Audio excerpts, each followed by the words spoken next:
Gentlemen, from a defense perspective, is he trying to put out there for potential contemplation? He mentions the third child, that perhaps she is suffering from some sort of postpartum depression. Of course, that's what he's doing. Not as a defense. One says yes, one says I no. think it's mitigation and punishment. Right now it's mitigation, but you know, it won't be a defense at trial.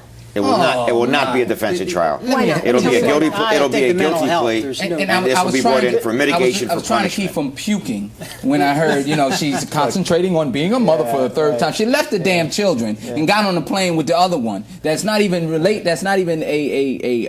Well, you're a defense attorney. What would you say?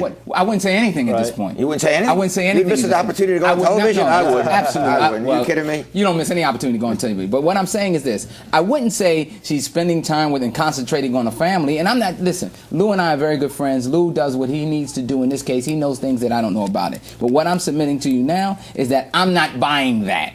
I'm not buying that crap at all, and I'm not buying that she is sick mentally. Right, but she is not insane, and she is legally responsible. That's why it's not a defense at trial. It's mitigation for punishment after a guilty plea. Bottom line, Chuck, this is about right and wrong. And what she did was wrong, and she knows it. Oh, and that's simple. It's about right and wrong. That's why we're debating how much punishment she's going to get. And as of right now, I don't think it's much punishment, but I don't think we have all the charges. Once we see what we're facing here, then we'll see what kind of punishment she's looking at. All right. Well, as always, we invite our Facebook friends to be part of our conversation. And boy, I have to tell you guys, when I posted this question on Facebook, I got a tremendous amount of response. I want to share just a couple of those with you. Marcy wrote me and said, "This happened in my hometown. My friends were all frantic, carjacking, kidnapping, crazy. Now, after hearing she and her child are okay, we're at peace.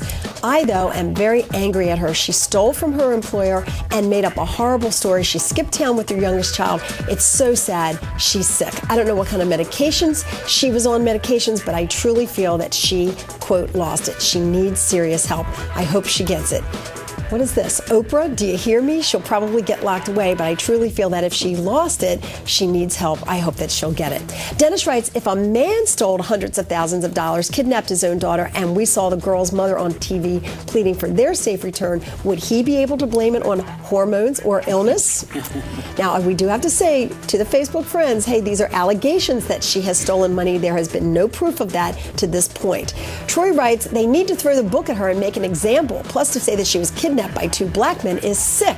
It's just another example of how far we as a country still have to go. And that leads me back into the conversation there, Tariq, about the whole whether or not it's been overblown, because she did bring the racial factor into it. And on Facebook, I'll tell you, that's the thing that really annoyed people. Not so much that the Amber Alert system was abused, and now people may say, hey, people are just crying wolf using it, but they were really, really ticked off about the race. And we should be. We should be, because in dealing with such an issue like that, even if it was sex, if it was any issue that is so sensitive, an issue that tears the country apart, and at this time we're trying to bring the country together, an issue that is stereotypical, an issue that had people driving similar cars, Cadillacs being pulled over, but no Cadillacs one was being pulled towed. over. The district attorney said, fortunately, no one was stopped. Well, there was a car that was towed. And it was, if I remember my news report, there was a car that was towed and had a little dent on the side of it, and they indicated that this may be the car that's under investigation for the little tap. Somebody was inconvenienced as a result of that.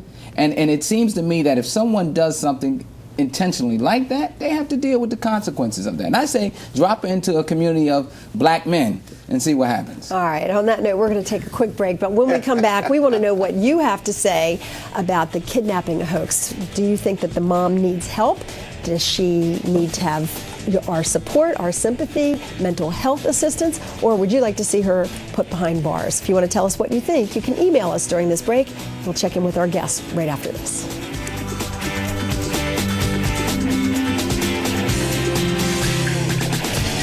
Jewelry provided by David Craig Diamonds and Fine Jewelry, Newtown, Pennsylvania. Transportation for It's Your Call guests provided by Preferred Car and Limousine.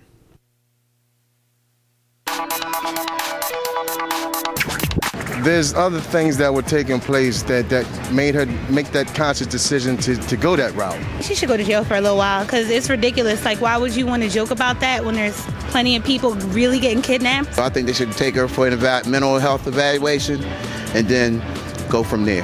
I think she should definitely be evaluated for some kind of mental, something that went wrong, or she had a nervous breakdown or whatever, so, and then go from there and see what the doctors say. That's what people around the region had to say when we asked them what they think should happen to the mom who is accused of a hoax that involved her kidnapping her and her child. We've given you an opportunity here to tell us what you think should happen to her. I'm wondering whether or not you have any sympathy for her, because she seems to be in need of mental health help. Some people seem to indicate that maybe she was on medication or she's suffering from postpartum syndrome. So we do want to know what you think about that as well. I'm going to turn to my defense attorneys here, Jeff and Chucky, and ask about the fact, something that was very, very glaring to me is the fact that both her husband, her ex-husband, the daughter of the child who was reported abducted, and her family members have all been very supportive. And I would think normally in a situation like this, either the husband or particularly the ex would come out swinging.